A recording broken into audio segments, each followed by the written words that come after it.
Phong Hi. ở Yên Lăng, ở Yên Lăng. Đến việc rồi. Now nice. Ini mình đã chụp bụi pa. Là. When he Wednesday ni something kan ini ya. Class kan kalau lepas tu na. Tu nak yang kan tu nak yang kan mereka là thanh lâu điệu hay chầu lepas tu ngai ya. Mấy kan call chầu lepas tu kan thanh hal ni mấy ba. Chuan ni mình akan vlog tu mah masih ke vlog sesi lawa. Ke vlog kan lawa. When he ke vlog don ni. Ma. Kan đã có chuyện được rồi có cái khác về sự lo còn xuống bên xuống vlog mấy nhang gần cái chụp bắt tengah chuẩn gần đầu thì lằng để sẽ luôn đi anh sẽ lên nó rong cái mấy cả ở đâu rồi cần vlog chụp rồi tôi nói cần chụp tin bao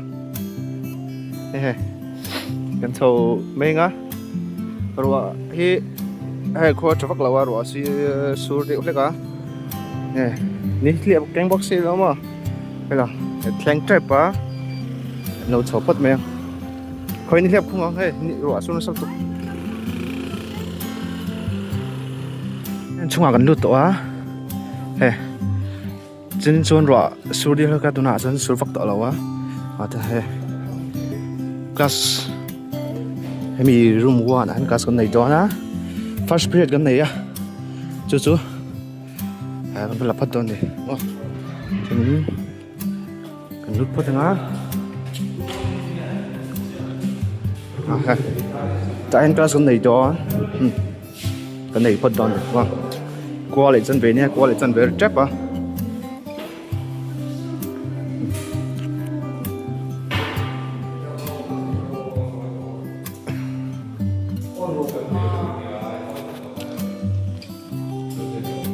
sorry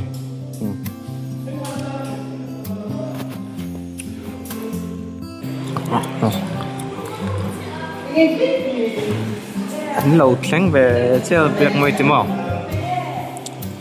lại đấy giờ phải bao nhiêu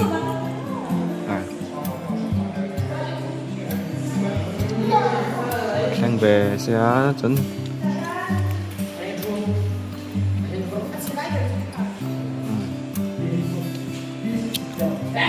đi chờ chút lượt lẩu đó qua lại trong cái bể tòa tôi nói đấy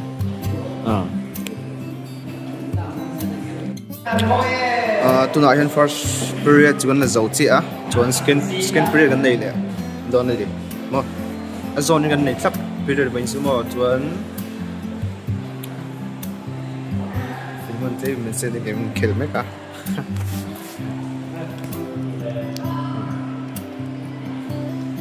chuan tu na han dar som khat order som lem ni serinia som lem ni som pia kan nei le plus ri lawa second period kan nei le chuan third period kan nei lo chuan kan lo ti lang le sel don ya game khel me ka man se te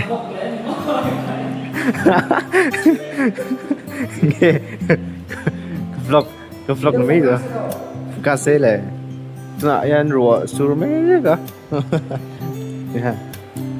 sur timing lâu về rồi timing là khóc mẹ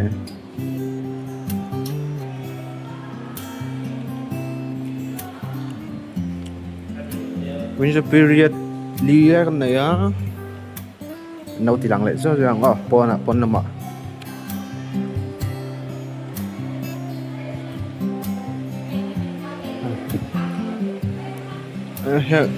rồi số tầm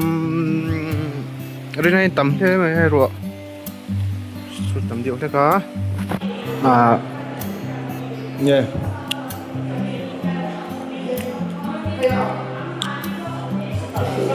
cái này trap ạ plus cái này để trap nè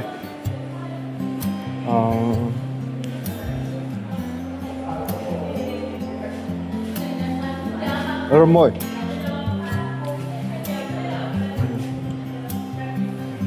helloไม่ได้ชุดปุยป่า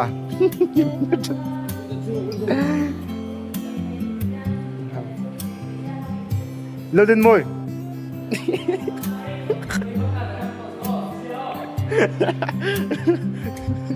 จังกับไม่ได้ฟิลมันร้าย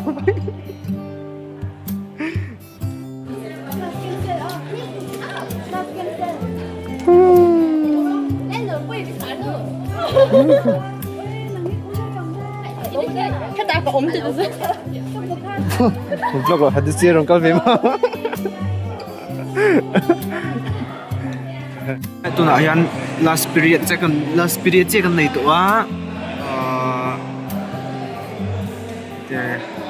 đi chợ lụt đó hoặc mét này là ayan da mì lên mì sống đi bắt thúng cái chua cái tí bấy đi vô anh lập học về sự nó có cho nên mình rồi anh có thì đổ đi làm bộ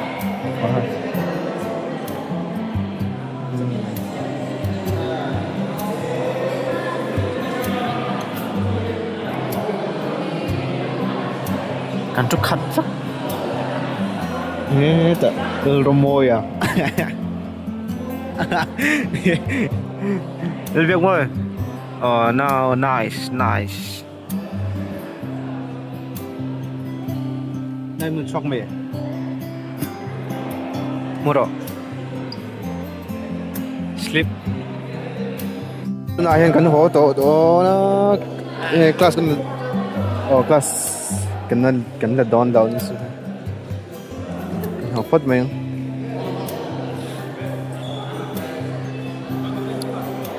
Tiyan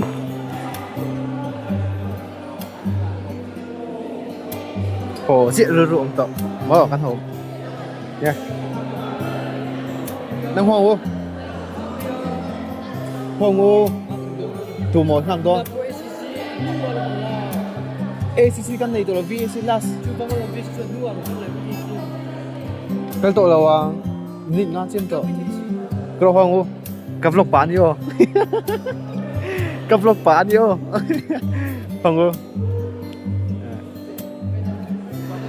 có việc mời clark nhà con hô tổ mấy á cần hô tổ mấy á cần vlog bằng được không vlog Được mua nhỉ?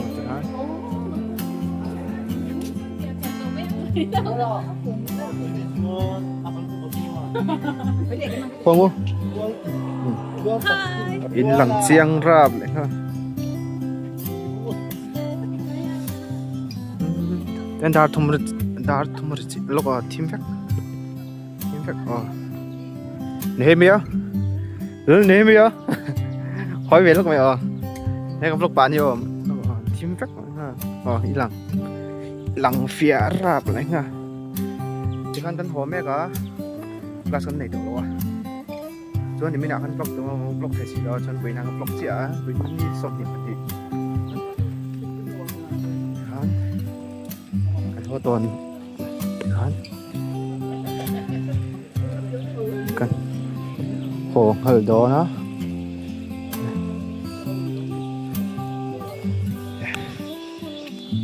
vậy em phải ổn điều khác